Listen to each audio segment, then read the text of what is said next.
అందరికీ నమస్కారం. విఎచ్ ఛానల్కు స్వాగతం. రామ రామ రామ రామ రామ అన్నారా, సీతారామ చరితమెంతెంతో మధురము కదరా. జై శ్రీరామ్.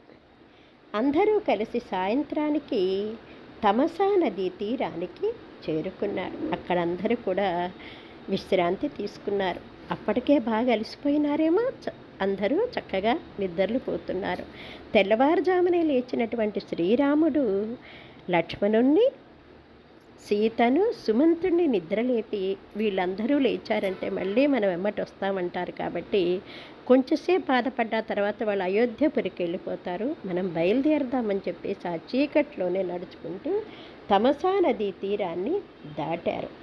దాటిన తర్వాత వాళ్ళు తెల్లవారింది, చక్కగా స్నానాదులు పూర్తి చేసుకుని సంధ్యావందనం అది చేసుకొని మరలా నడక సాగిస్తూ వేదశృతి, గోమతి, సంధ్యక అనే నదులు కూడా దాటారు. అప్పటికి కౌసల దేశపు సరిహద్దు వచ్చింది.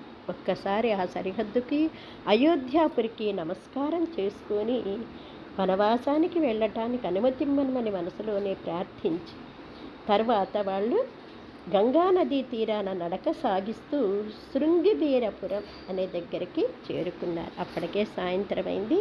ఇంగుది వృక్షం కింద వాళ్ళు విశ్రాంతి తీసుకుంటుండగా అక్కడికి కొండ జాతి నాయకుడు గుహుడు, శ్రీరామునికి ప్రాణమిత్రుడు, రామునికి ప్రాణమిత్రుడు, కొండ జాతి నాయకుడు గుహుడు, శ్రీరామచంద్రునికి ప్రాణమిత్రుడు.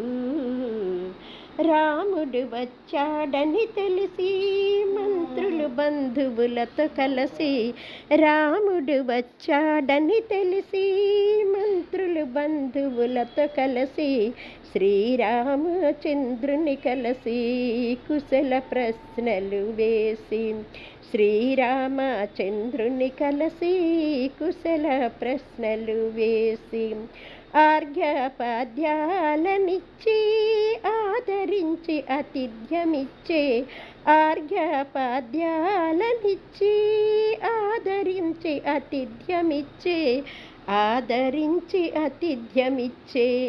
ఆ రాత్రికి వారు అక్కడే విశ్రాంతి తీసుకుందాం అనుకున్నారు. అప్పుడు సీతారాములకు లక్ష్మణుడు గుహుడు రక్షణగా నిలి